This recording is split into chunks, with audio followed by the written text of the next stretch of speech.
حضرت ابو ہریرہ رضی اللہ تعالیٰ عنہ سے روایت ہے کہ رسول اللہ صلی اللہ علیہ وآلہ وسلم نے فرمایا، ابن آدم پر جو اس کے زنا کا حصہ لکھا ہوا ہے وہ اس کو ملے گا، پس آنکھوں کا زنا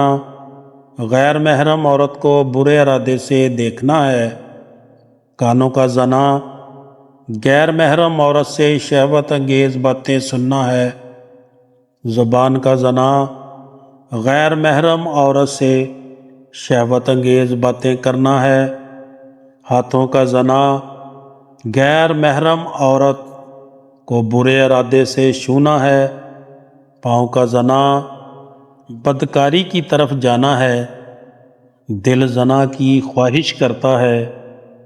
اور شرمگاہ اس کی تصدیق یا تکذیب کرتی ہے۔